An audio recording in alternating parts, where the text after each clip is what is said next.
सत साहिब सतगुरुदेव की जय। बंदी छोड़ कबीर साहिब जी की जय। बंदी छोड़ गरीबदास जी महाराज जी की जय। स्वामी राम देवानंद जी गुरु महाराज जी की जय हो।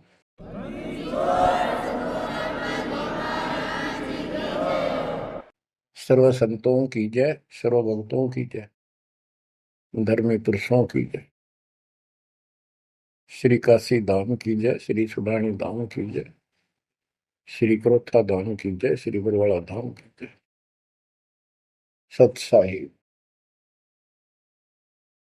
गरीब नमो नमो सत पुरुष को नमस्कार गुरु की नहीं। सुर नर मुनिजन साधुआ संतों सरस दीन। सतगुरु साहिब संत सब दंडवतम प्रणाम। आगे पीछे मत हुए किनको पूर्व। कबीर सतगुरु के उपदेश का सुनिया एक विचार। जय सतगुरु मिलते नहीं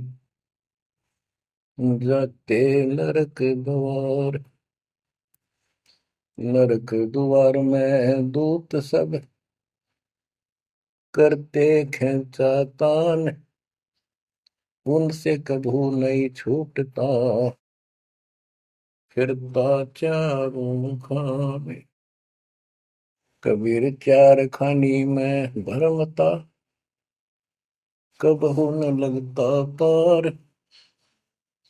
सो फेरा सब मिट गया मेरे सतगुरु के उपकार। जय जय सतगुरु मेरे की जय जय सतगुरु मेरे की। सदा साहिबी सुख से वसियो अमरपुरी के डेरे की।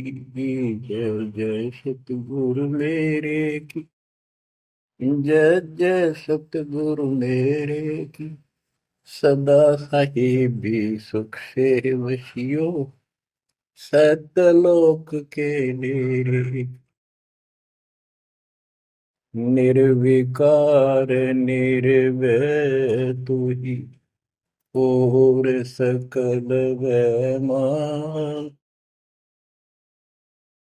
जी साधो और सकल वैमान। सब पर तेरी साहिबी सब पर तेरी साहिबी। तुझ पर साहिब नाम निर्विकार निर्भय। परमपिता परमात्मा कबीर परमेश्वर जी की असीम श्रद्धा से बच्चों आपको अमर कथा सच्चा ज्ञान सुनने को मिल रहा है। आपकी किस्मत परमाने अलग लेखनी से लिखी है, अलग आपका अकाउंट है जिस पर काल का कोई अधिकार नहीं है। बच्चों, परमात्मा का एक एक शब्द अपने को सत्य मानना होता है। या तो भक्ति पर लगो मत भोगो कष्ट। भक्ति पर लग के भी और भक्ति मार्ग में अविश्वास होता है तो वो प्राणी सफल नहीं होता। जैसे दास को पहले शुरुआत में परमात्मा की चाह खूब थी और ये सुना करते थे द्रौपदी का चीर मिट गया, नरसिंह दास भगत की कुंडली भगवान ने ली। तो इस तरह की बातें आत्मा मानती थी भगवान कुछ भी कर सकता है। पर कोई कह देता था नहीं ऐसा नहीं हुआ करता है, तो वैसे भगवान की आस्था बनाने के लिए कह रखा है ऐसा नहीं हो सकता। तो मन ये भी मान लेता था कि ऐसा ना होगा, पर भगवान तो है। केवल इतना मानकर भक्ति कर रहे थे, दीक्षा भी ले ली थी। और फिर परमात्मा ने ऐसा अजब गजब किया, वो सारी शंका मिटा दी। लोहे की जाली को 1 फुट से ज्यादा बढ़ा दिया, और दोनों को बढ़ा दिया, एक को नहीं। तो बच्चों, विश्वास बहुत जरूरी है। जैसे आपको उदाहरण दिया जाता है सत्संग के माध्यम से। एक गांव के बाहर दो साधक साधना कर रहे थे। एक 40 साल से बैठा था, आयु 60 के आसपास हो चुकी थी। दूसरा 4 वर्ष से साधना करने लगा था, वो भी घर त्याग कर बाहर आश्रम बना रखा था। तो बच्चों, वैसे तो साधना दोनों की ही शास्त्र विरुद्ध थी। पिछले संस्कार से प्रेरणा इतनी प्रबल हो जाती है कि आत्मा भगवान की तरफ तड़प जाती है, उसको खोज के लिए निकल पड़ती है, और जैसा कोई मार्गदर्शन मिलता है उसी अनुसार अपना सारा जीवन कुर्बान कर देती है। उससे उसको कुछ तप मिल जाता है, बन जाता है, और कुछ सिद्धियां आनी शुरू हो जाती हैं। उससे उसका वह बोलबाला हो जाता है। फिर उसकी मृत्यु के बाद वह एक यादगार बना दी जाती है। वो नरभाग, आप तो नरक में गया, आने वाले उस गांव की कई पीढ़ियों को भी नरक भेजने का सामान तैयार कर गया। आने वाली पीढ़ियां उसी को मत्था टेक टेक के उस कब्र पे, उसकी मूर्ति पे, और अपनी मनोकामना पूर्ण करवाती हैं। होता किसी का कुछ नहीं, पर वह भावना बन जाए, एकाधिका वैसे सूत बैठ जाए, दाव लग जाए, स्वाभाविक। जो भक्ति ना करते उनका भी हो जाता है, वो तो उसका संसार होता। और वो नियमित उसका कर देते थे। हम भी ऐसे ही थे। अब बताना चाहता दास, फिर भी विश्वास बहुत काम करता है। भगवान उसके नंबर देता है अलग से, तो उसकी भक्ति में आस्था अगले जन्म में भी बनी रहती है इस तरह की क्रियाओं से। जो आस्तिक और नास्तिक दोनों क्रिया करता है, वो घर का रहता ना घाट का। एक देवदूत आया करता था ऊपर से, विष्णु जी के लोक से। और वो आकर के उन दोनों भक्तों से काफी देर तक चर्चा परमात्मा की करता था, प्रश्न करते रहते थे, भगवान ठीक है, वहां की व्यवस्था कैसी है। तो वो दोनों, ये देवदूत दोनों भक्तों के पास घंटों बैठ कर जाया करता था। देवदूत से भगवान ने पूछा भी, विष्णु ने, कहा जाता है ये ऐसे ऐसे आपके भगत हैं, बहुत गजब के, कुर्बान हाथ के लिए तो उस गांव में, और मैं वहां बैठ रहता हूँ कुछ देर जाके, आपके ऊपर तो कुर्बान है। तो भगवान बोले, विष्णु जी बोले, मैं भगत तो एक है, एक तो वैसे टाइम पास करे। देवदूत बोला, जी वो होगा जो 40 साल से आपके लिए कुर्बान घर छोड़ के आया हो। तो भगवान बोले, ना, दूसरा जो 4 साल से बैठा है वो भगत है। तो उसको मुझ पर विश्वास है, और बड़े पर को विश्वास नहीं है। ये बात उस देवदूत का गले नहीं उतरा, ये तो हो ही नहीं सकता।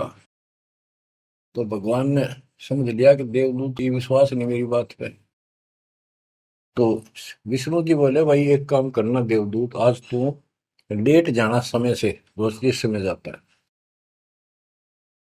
और फिर वो पूछेंगे कारण लेट होने का, उनको फिर ऐसे बताना कि आज भगवान ने समय दे रखा था कि दोपहर को सुई की नोक में से, जिसमें धागा डर, सुई के नक्के में के सुराख में हाथी निकाल लेगा भगवान, और कहना कि मैं उसको देखने के लिए रुक गया।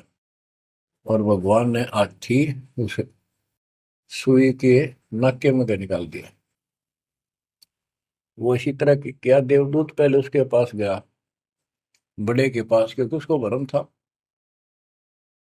तो विष्णु जी ने कहा था, फिर ये देखना वो कौन क्या प्रक्रिया करता है, तुझे स्वयं फैसला हो जाएगा भगत कौन है। देवदूत उस बड़े के पास गया, उसने भी ये जाते कारण पूछा कि क्या बात, देवता से लेट हो गए, आपकी बहुत इंतजार थी और आपके साथ बैठकर भगवान की चर्चा करते थे, अच्छा समय व्यतीत होता था। क्या बात होगी, क्या कारण हो गया, लेट हो गया बस। देवदूत ने वही बताया कि आज दोपहर को भगवान ने एक लीला करनी थी, वो देख कर आया। तो भगत बोला, क्या लीला की? कि कमाल कर दिया भाई, हद कर दी। भगवान ने एक हाथी को सुई के नक्के में निकाल दिया। इसको देख कर आया मैंने, इसको देखने के लिए रुका था। भगत बोला, 40 साल वाला देवदूत, देवता, इसी झूठ बोल, किसी का जत जा, ये कभी हो सकता है? सुई के नक्के में का हाथी निकल जा, क्यों झूठ बोल रहा है? देवता होकर ऐसी बात कर रहा था। तो उस देव की होश उठ गई और उसके सारे अनुभव फेल हो गया। तो भगवान ठीक कह के थे तो कति डांगर है। जब इसको इतना विश्वास नहीं, भगवान कुछ नहीं कर सकता, तेरे जैसा घसियारा है, फिर भक्ति क्यों कर रहा है? देवदूत उठ कर चल पड़ा। फिर वो 4 साल वाले के पास गया। उसने सोचा, यूं तो हमारा धमका दे मेरे को, गुस्से होएगा, इसको तो ज्ञान ही कुछ नहीं होगा अभी तक। उस 4 साल वाले ने भी, भगत ने पूछा, देवदूत तभी लेट हो गए, आपके आने की बड़ी इंतजार रहती थी, आज तो सोच लिया था शायद नहीं आएंगे, क्या काम हो गया ऐसा कोई, हमें भी बताओ। देवदूत बोला, भाई ये बताऊं, झूठ मैं कह नहीं सकता और सच्ची की शिकायत गला उतरती नहीं। भगत बोला, बताओ तो सही क्या बात है?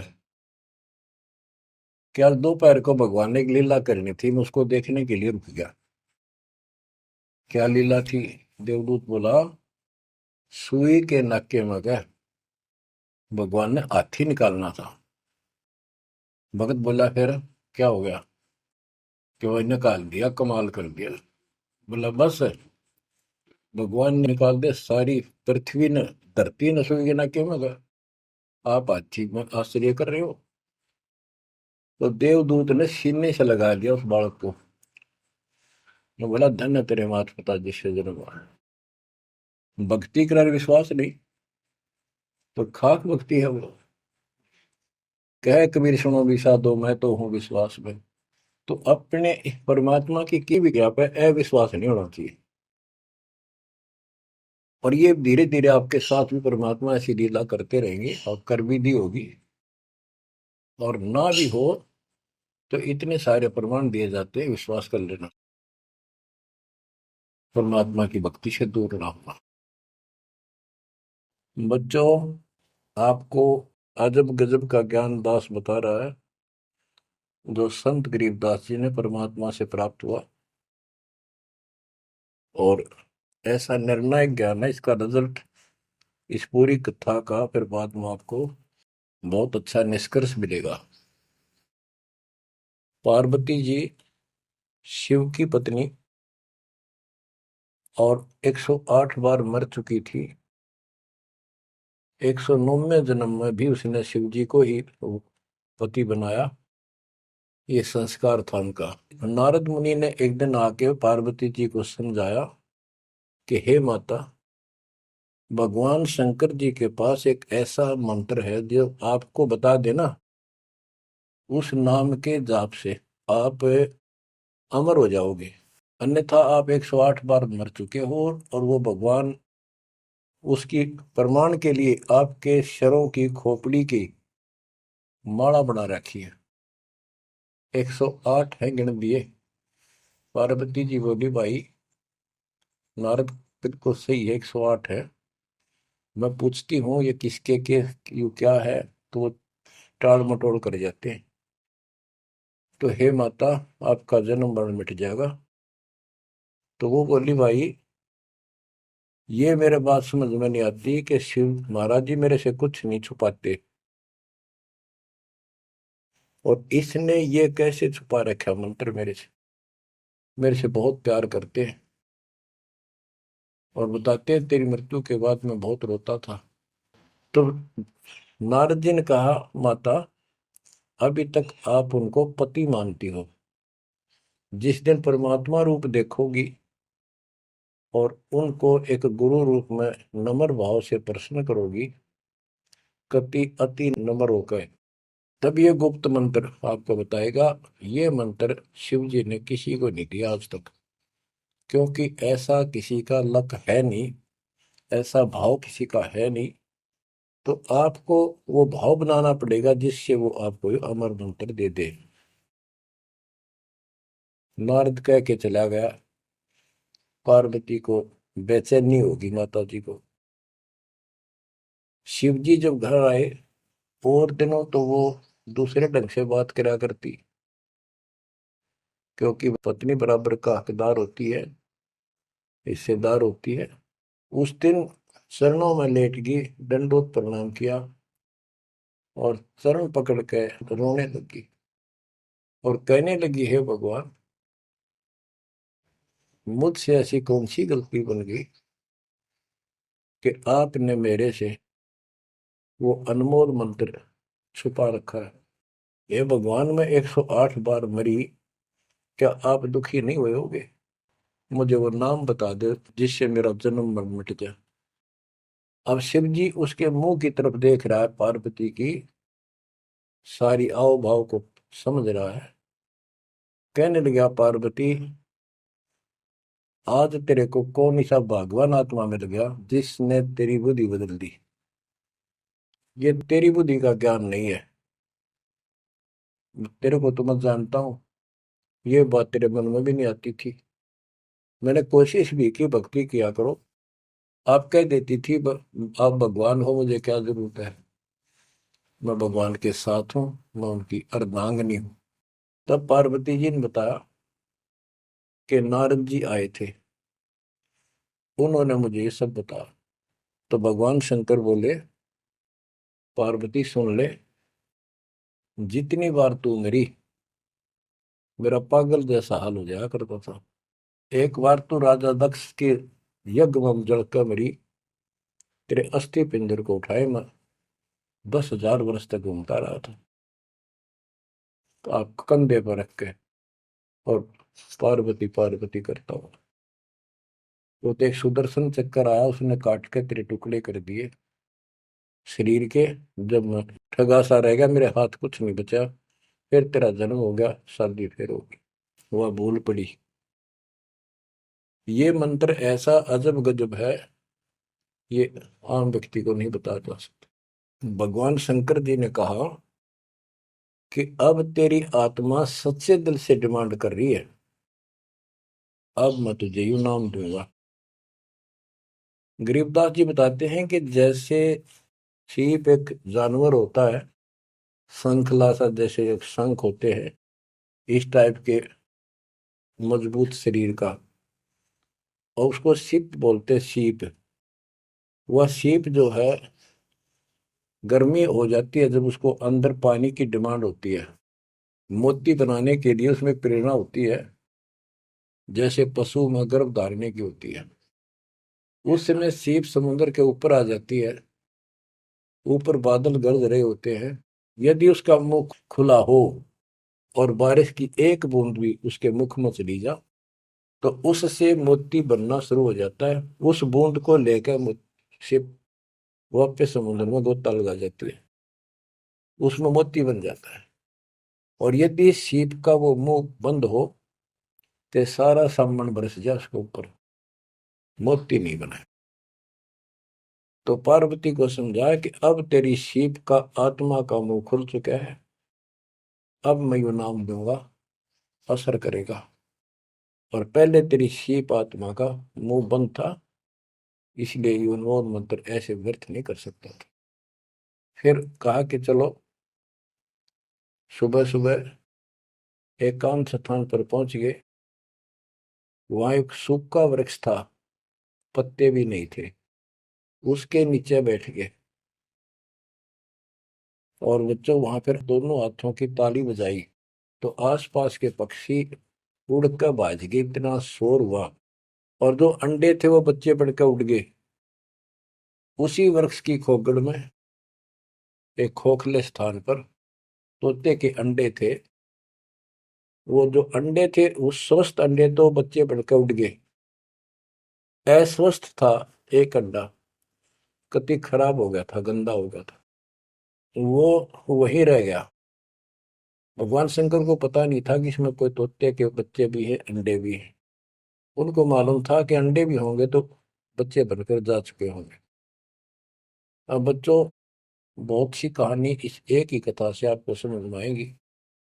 जैसे ये क्या करते हैं, भक्ति ना करके मृत्यु के प्राप्त हो जाते हैं, फिर क्या करते हो, अस्थियों को उठाते हैं, जड़ी हुई हड्डियों को, उनको उठाकर गंगा में बहा के आते हैं। उनका उद्देश्य तो ये होता है कि इसको इतने गहरे पानी में डाल दे कि जो व्यक्ति मर जाता है, स्त्री या पुरुष, जब वो प्रेत बन जाता है तो अपने घर आता है। घर में वो अपने बॉडी को खोजता है, फिर वो जाता है शमशान घाट पे। उसको एहसास होता है कि ये ताजा ताजा जो फूके गए हैं ये तेरी हड्डी है। उन हड्डियों को अपनी मान कर उनके चिपक जाता है भूत। और फिर कभी घर और कभी उन हड्डियों के पास वहां चक्कर काटता रहता है और परिवार वालों को तंग करता है। तो क्या कर, इसीलिए उसको उन हड्डियों समेत उठाकर उसने इसी जगह डाल दे हैं, उसको भेदा नहीं लगता और वो भटक भटक के चला जाता है। तो बच्चों, अब हमने न तो ये क्रिया करनी क्योंकि हम भूत बनाए को नहीं, हमारी सच्ची भक्ति है और उससे कोई समाधान नहीं हो जाता। तो इसी प्रकार जो दास बताना चाहता है कि मरने के बाद भी उन हड्डियों को भी वो जीव अपना मान रहा था कि मेरी है, उनके चिपक जाता है। इसी प्रकार जो गंदा अंडा हो गया था, वो आत्मा उसका चिपकी हुई थी कि मेरा है। हालांकि वो कति खत्म हो चुका था, कुछ दिनों में उसकी वो सूख जाता, खत्म हो जाता, फिर वो उसको छोड़कर चलती। तो वो आत्मा उसके साथ चिपकी हुई थी। उधर से पार्वती जी को कथा सुनाना शुरू कर दिया, अमर कथा सुनाई। क्योंकि गरीबदास जी कहते हैं, कबीर साहब ने बताया, हम बैरागी ब्रह्मपद सन्यासी महादेव, सोहम मंत्र दिया शिव जी को, वो करे हमारी सेव। तो कबीर साहब ने इन सब को यो अमर ज्ञान सुनाया था, सतलोक वाला, सृष्टि रचना सब सुनाई। भगवान ऐसा है, भगवान ऊपर है, भगवान ऐसा है, वो सबका मालिक है। जब तो मान ली, प्रथम नाम एक ले लिया, किसी को ओम दे दिया, किसी को सोम दे दिया, किसी को श्रीयम हरियम दे दिया, किसी को किलियम। इस तरह इनको अपना बनाया परमात्मा ने। और फिर सोचा था कि दोबारा मैं आऊंगा, अगर इनकी बुद्धि काम करेगी, इनकी आस्था ठीक रही, तो फिर नए सिरे तो मंत्र पहला दूंगा। जब दूसरी बार परमात्मा गए तो इन सब की बुद्धि काल ने फेर दी। इन्होंने सुनी भी नहीं कबीर साहब की बात। तो कबीर साहब वापस आ गए। अब वो ज्ञान शिव जी को था, पार्वती को बताया और मंत्र दिया उसको। अब बच्चों, 5 नाम शिव जी को बताए थे, लेकिन शिव जी विशेषकर एक सोहम मंत्र ही जाप करता है। ये चक्कर ये है कि जो गुरु बताते हैं हम उस पर ना रुक करके फिर मनमुखी जरूर करते हैं कोई कोई। और परमात्मा जी ने, कबीर साहब ने शिव जी को सब कमलों का भेद बताया था। ये योगी था, इससे तो एक कमल भी नहीं सुलझा था, एक भी, और अभी तक नहीं सुलझा है, लेकिन ज्ञान सारा बता दिया था। तो पार्वती को सुनाया जा रहा था ज्ञान, पार्वती यश करती जा रही थी, देखो ये मूल कमल है, आगे चलो स्वाद चक्र है, फिर नाभि कमल है, हृदय कमल है, उसमें ऐसे ऐसे देवता हैं, कंठ कमल में ऐसा है, त्रिकुटी कमल तक पहुंचा दिया बस। पार्वती जी ध्यान मग्न होगी, उसको नींद आ गई, बोलना बंद कर दिया। उधर से वो पक्षी इस कथा को सुनने से वो अंडा स्वस्थ हो गया तोते का, और ओंकार्य बुलंद आ गया। शिव जी ने देखा, आवाज और तरह की आई, पार्वती तो सो रही है, लटके ले रही है बैठी बैठी। आवाज कहाँ से आई? उसने देखा एक पक्षी उस वृक्ष की खोगड़ में, वो थोथे स्थान में नजर पड़ा। पक्षी उड़ कर भाग लिया। शिवजी उसके पीछे चल पड़े कि इसने मेरा ज्ञान चुरा लिया। आकाश में उड़ गया, उड़ के पीछे हो लिया। ये तोते वाला जीव परमात्मा की अमर कथा सुनता है, उसमें भी शक्ति सिद्धि आ गई थी। और ये ज्ञान जो है पूरे पहुंचे हुए संत से, सिद्धि युक्त और अधिकारी से सुनने से ज्यादा असर करता है। भगवान शिव तीन लोक के प्रधान है, इनमें आध्यात्मिक शक्ति है। वो साथ मिलकर उसकी आध्यात्मिक शक्ति के साथ वो वाणी परमात्मा अमर कथा उसके भी बॉडी में गई, उसमें सिद्धि आ गई। मोक्ष तो बहुत दूर की बातें हैं, ये तो लंबा चैप्टर है, लंबी कहानी है। लेकिन सब थोड़ा थोड़ा हिंट आपको देना पड़ता है, कहीं कभी कोई मिसगाइड ना कर दे। सिद्धियों कहते ये अष्ट सिद्धि नौ निधि के भरे पड़े हैं शिव जी, और इनके वचन से भी सिद्धि आ जाती है, किसी को ये कह दे तो।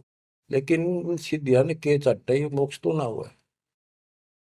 भाव कहने का ये है कि वो तोते वाला प्राणी वेद व्यास के आश्रम में पहुंच गया, उड़ता उड़ता पीछे पीछे शिव जी। वहां शरीर छोड़ गए, और व्यास की पत्नी ने जमाई ली थी, उसके द्वारा सांस के द्वारा वो सूक्ष्म जीव अंदर चला गया। और जब गर्भ धारण का समय आया तो उनके गर्भ में स्थान लिया, उस बच्चे के शरीर में प्रवेश हो गया, 12 वर्ष तक वहीं रहा। आगे कथा इसमें आगे आएगी, वो बताऊंगा। अब ये वाणी सुनाऊंगा जो आसानी से आपको समझ में आएगी। मोक्ष मुक्ति का लख्यान बेवा, ब्रह्म में पुत्र व्यास सुखदेवा। सतगुर मेरा महादेव पंका, 84 की मिटी न शंका। के महादेव जैसे भी उनको मिले, फिर भी 84 लाख योनियों का चक्कर उसका मिटा नहीं। 78 जन्म गौरी भरमाई, शिव को रुणमाला गले लाई। अर्ध शरीरी देवी गौरा, जिनका थीर बयानी मोरा।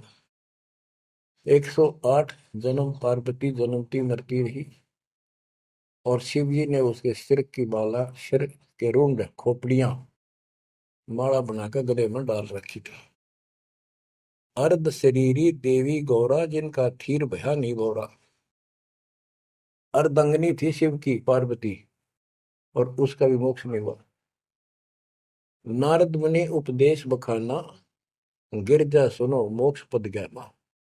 सुन हे देवी गौरा माई, 68 तीर्थ पर भी नाई। पिंड प्रदान किए कह बारा, खुला नहीं मुक्ति का द्वारा। जब पिंड प्रदान कहते हैं ना, पिंड प्रदान करने से भूत जुनी जा छूटे थे, पिंड प्रदान करंत गरीबदास जिंदा के नहीं मिला भगवंत। जैसे पार्वती भूत पड़ गई, पिंड प्रदान कर दिए, भूत जुनी छूट गई, और फिर पता नहीं किस दुनिया में चला जाता प्राणी। इसके संस्कार अच्छे थे, ये फिर मनुष्य जीवन, लड़की का जन्म हुआ, शिव जी के ब्याह गई। ये पिछले जन्म जन्मांतर की शक्ति भक्ति के कारण मनुष्य जीवन ज्यादा भी हो सकते हैं। लेकिन मोक्ष न होने से फिर 84 लाख योनियों में जाना था। इस पार्वती ने भी आगे भी जाएगी। शिव जी भी मरेगा, पार्वती भी मरेगी, और फिर ये 84 लाख योनियों में जाएंगे। कहते हैं चंद सूरज की आयु लग, जो जीव का रह शरीर। सतगुर से बैठा नहीं, तो अंत कीर का कीर। अगर चांद सूरज की आयु तक भी जीव का शरीर रहे और पूरा सतगुरु मिला नहीं, तो अंत में कीड़े मकोड़े बनेगा। अब नारद जी बता रहे पार्वती जी को, सुन हे देवी गौरा माई, 68 तीर्थ पर बिन आई। पिंड प्रदान किए कह बारा, खुला नहीं मुक्ति का द्वार। सारे कर्म कांड कर लिए तेरे मृत्यु के बाद, तेरा फिर भी मोक्ष नहीं हुआ, फिर जन्म हुआ। रुंडमाला शिव के गले माही, सो देवी तुम जानो माही। ग्रीव रुंडमाला शिव के गले, गेजा के सब शीश। भक्ति दुराई देव को ना परसा जगदीश। तो मेरा देवी रूप विशाला, शिव तो पैर रहे रुंगमाला, भौतक पर लहो हो जाई, लंबी उम्र शिव कलिमाई। दीर्घायु शिव है अनुरागी, तुम देवी गौरी दिल त्यागी। मूल मंत्र ने नाम सुनाया, ताते कल्प हुए तेरी काया। महादेव देवनपति देवा, जाकी करी न गौरी सेवा। कर बंधन कर शीश नवाओ, तन मन अर्पो शीश चढ़ाओ। शिव है मोक्ष मुक्ति के दाता, तो से भेद कहूं गौरी माता।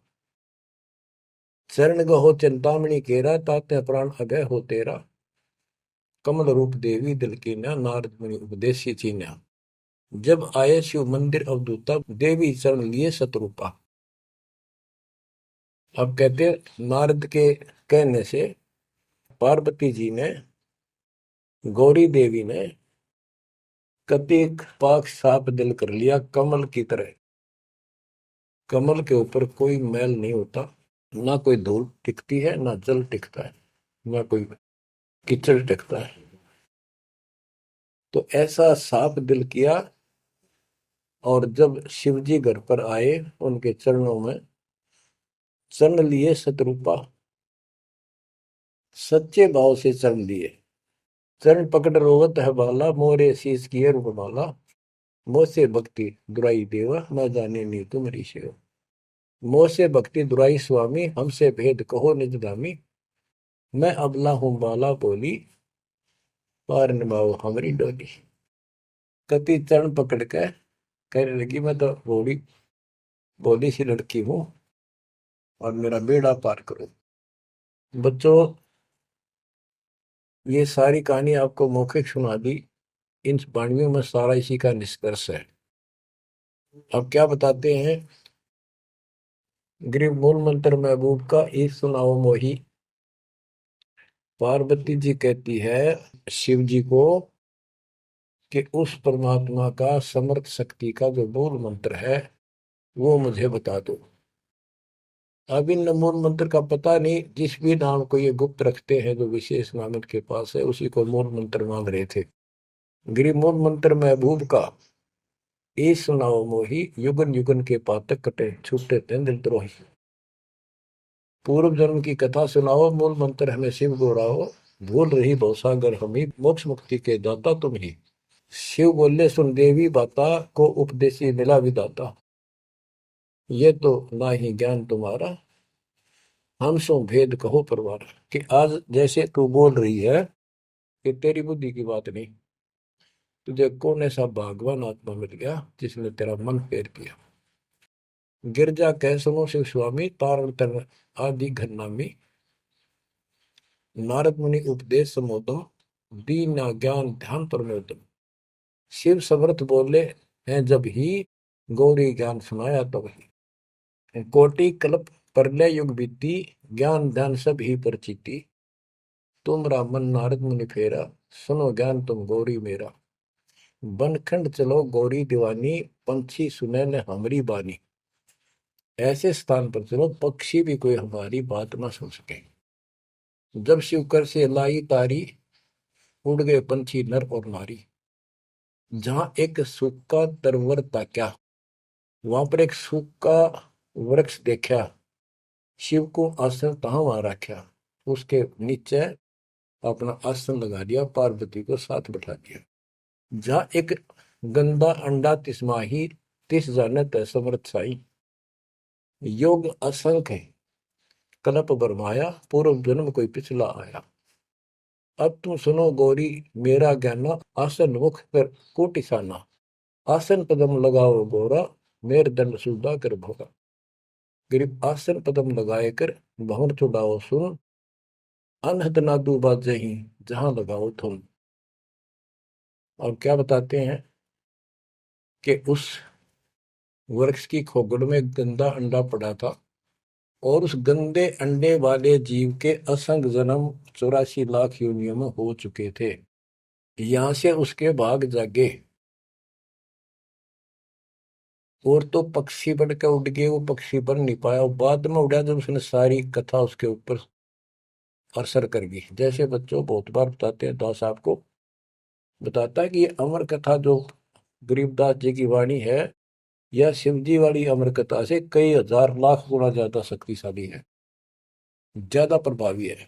अब ये कथा सुनाने का मुझे कोई उद्देश्य नहीं, इसमें से ऐसा निष्कर्ष निकाल लूंगा आप हैरान रह जाओगे। जैसे एक सर्प कांटे का इलाज करता है, अब तो दवाइयां चल गई, पहले गार्डू होते थे, मंत्र बोलकर जहर तार देते थे।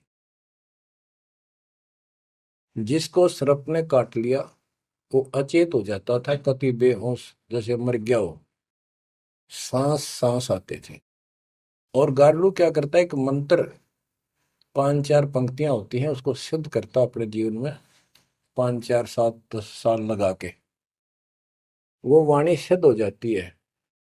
फिर तो उसको बोलता रहता उसके ऊपर साथ बैठ के उस सर्प जैसे व्यक्ति पर। उस समय वो सर्प जैसा व्यक्ति अचेत होता है, ना वाणी सुन रहा है ना उसको समझ रहा है इसका अर्थ क्या है। तो कुछ समय के बाद वो उस वाणी के प्रभाव से उस शरीर का विष खत्म हो जाता है और वो व्यक्ति जीवित हो जाता, सचेत हो जाता है। इसी प्रकार बच्चों, परमात्मा की अमर कथा जितना जिस जो सक्षम है उसके मुख से जिस सुनी जाती है, तो उस सत्र का उसको लाभ अवश्य मिलता है। तो ये गंदा अंडा था, इसके साथ जीव चिपका हुआ था। ये गंदा अंडा ना सुन सके था, ना बोल सके था, ना वो कह क्या रहा है शिव जी वो समझ सके था। और उस वाणी के बोलने से वो अंडा भी स्वस्थ हो गया, उसमें बच्चा भी बन गया, उसका पांख भी जाम आई और वो उड़कर भाग भी गया। इसी प्रकार जो आज मानव के ऊपर रहम हुआ है, गरीबदास महाराज जी की अमरवाणी इससे भी ज्यादा स्ट्रोंग है। और ये अब दास के बुक से चला करेंगी अखंड पाठों में, आस पास के पक्षियों पर भी असर करेगी। आस पास के पशु पक्षी जीव जंतु पेड़ पौधों सब का ऊपर ऐसे असर करेगी जैसे इस पर किया था। और ये सब धीरे धीरे यहाँ से शरीर छोड़ते जाएंगे और मनुष्य जीवन पाते जाएंगे। ये सीधे फिर आके मालिक के चरणों में आएंगे। बच्चों, भक्ति जरूर करेंगे, भक्ति करेंगे तो मालिक कहीं ना कहीं उनको मिलेगा। अब मैं सुखदेव ऋषि की बुक सुनाता हूँ, पार्वती का तो दिया। अब एक बात विचार करो कि जहां पार्वती जी को मंत्र मिला, अमर मंत्र मिला, वो नाम मिला भक्ति करने का, यानी वो शिक्षा भई, तो वो स्थान पार्वती के लिए तो अमरनाथ हो सका है। ये जो वहां आजकल जावे हैं मत्था टेकन देखन दर्शन कर, उनके लिए अमरनाथ नहीं है वो।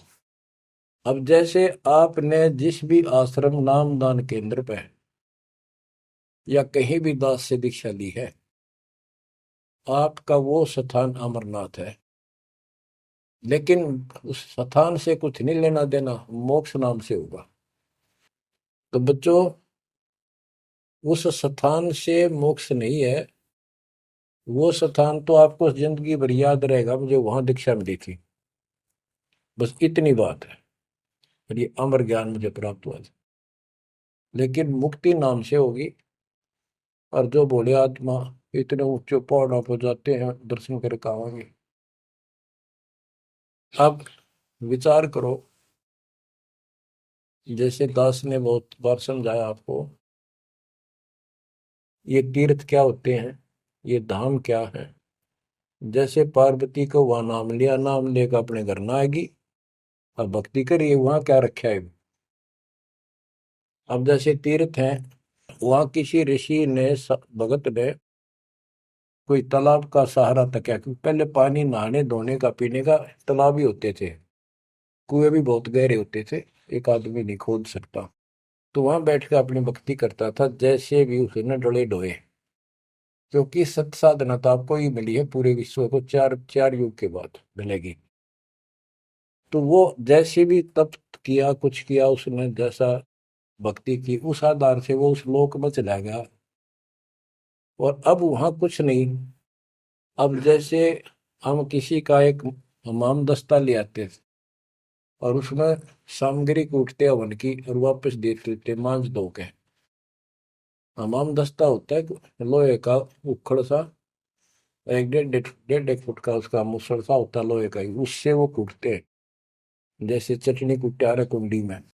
तो हमाम दस्ते में थोड़ी बहुत स्मेल थी और 5-4 दिन में वह भी खत्म होगी।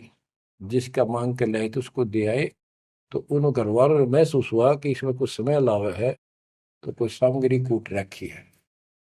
और कुछ दिन के बाद वो स्मेल भी खत्म होगी और वो सामग्री सारी कति साफ करके अपने घर रख ली। अब उस स्मेल को सूंघ बार बार को हो कमाल हो गया, बड़ी स्मेल आई, फिर वह खत्म होगी, चलो स्मेल लेके आते हैं। उस स्मेल से कुछ नहीं होने का, उस सामग्री से गूगल के हो वह बनानी पड़ेगी। इसी प्रकार मोक्ष प्राप्ति के लिए यह साधना करनी पड़ेगी।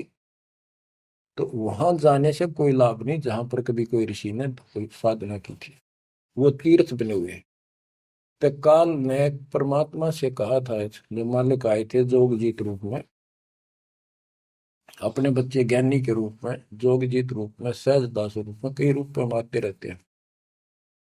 तब काल ने सारी वचनबद्ध करा के मालिक को और फिर अपनी वह दुष्टता दिखाई थी। यूं कहा था, जाओ ज्ञानी वैसे जाओ, जोग जीत संसारा, जीव न माने कहा तुम्हारा।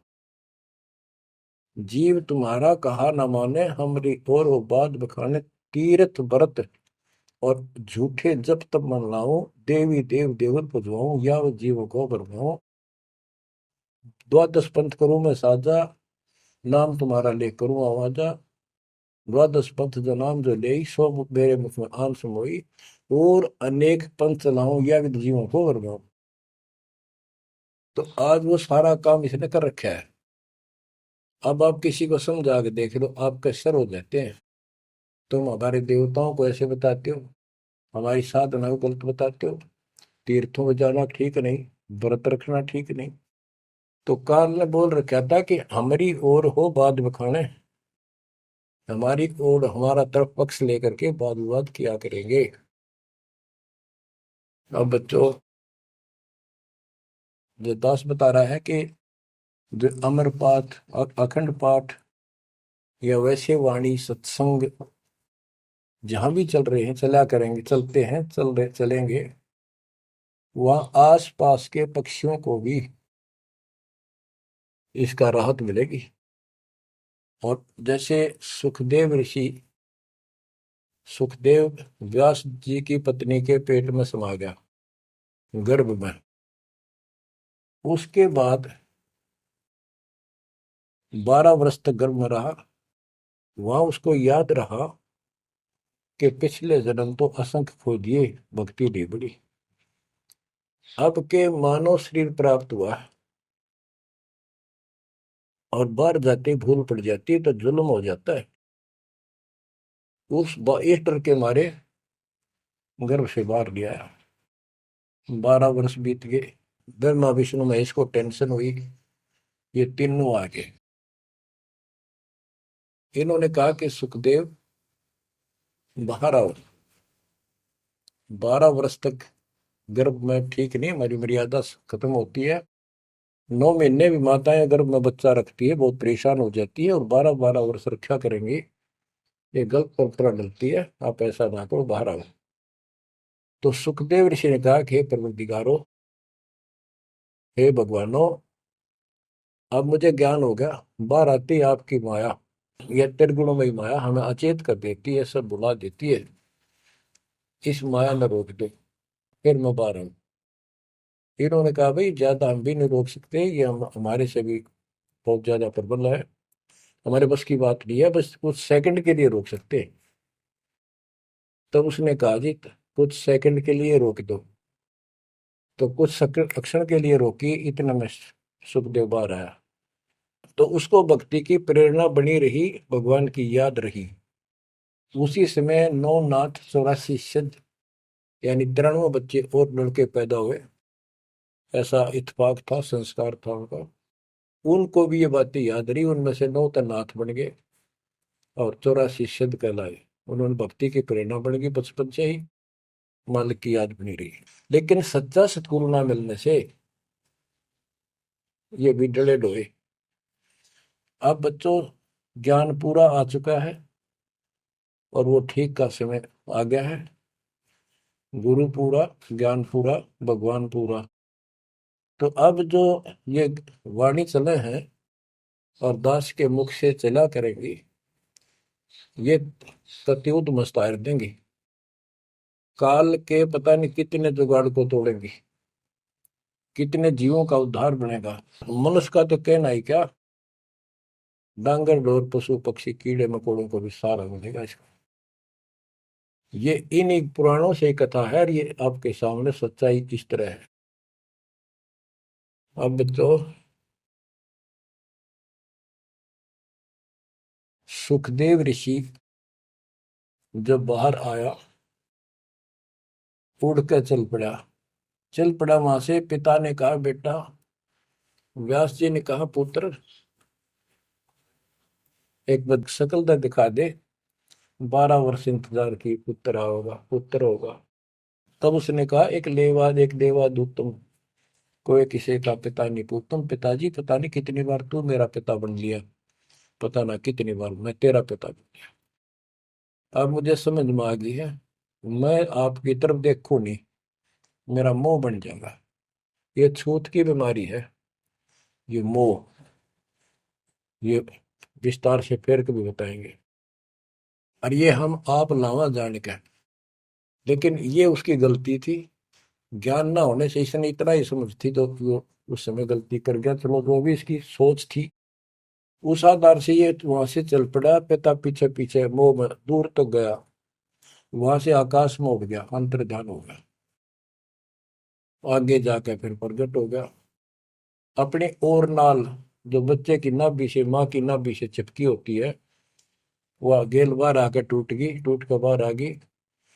वो बाद में काटा करते हुए बिना कटवाई कंधे पर घेर कर उठ गया, आगे काटूंगा।